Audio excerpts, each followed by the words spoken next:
নমস্কার, আপনারা দেখছেন ঘরোয়া রান্না। আজ আমি আপনাদের সাথে চিকেন কষা রেসিপি শেয়ার করব। দেখে নেওয়া যাক রেসিপি। প্রথমে চিকেনটা আমি ম্যারিনেট করে নেব। তার জন্য দিয়ে দিলাম চিকেনের মধ্যে পরিমাণ মতো নুন, টক দই 2 চামচ মতন, দেবো আদা বাটা বাটা, দেবো রসুন বাটা। এবার মেখে নেব চিকেনটাকে। কড়াইতে দিয়ে দেবো পরিমাণ মতন সর্ষের তেল। তেল গরম হয়ে গেছে, ফোড়নের জন্য দিয়ে দেবো তেজপাতা, গোটা গরম মশলা। এরপর দিয়ে দেবো পেঁয়াজ কুচি।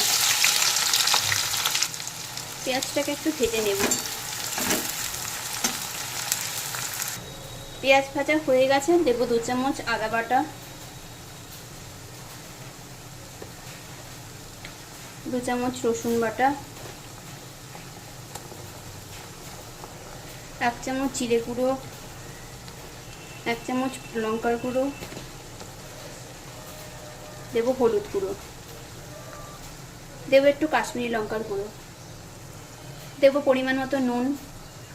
এবার এই মশলাটাকে একটু নেড়ে কষে নেব। দিয়ে দেবো সামান্য একটু জল, নেড়ে চেড়ে একটু কষে নেব।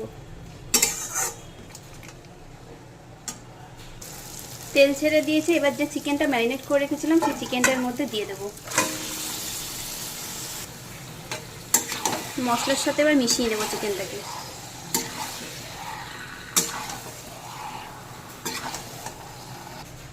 এবার ওভেনের ফ্লেমটা কমিয়ে দিয়ে ঢেকে চিকেনটা সেদ্ধ হতে দেব। ঢাকা খুলে একটু চিকেনটা নেড়ে দেব যাতে নিচে না লেগে যায়।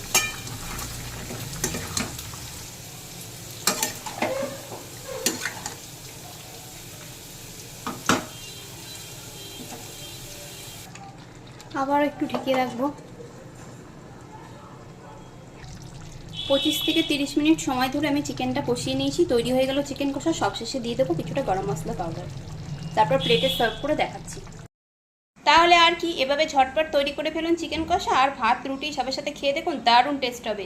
যে যেখান থেকে দেখছেন লাইক করবেন, রেসিপিটি দেখে ভালো লাগলে। ফেসবুক থেকে দেখলে ফলো করবেন, আর যদি ইউটিউব থেকে দেখেন তাহলে চ্যানেলটি সাবস্ক্রাইব করে পাশে থাকবেন।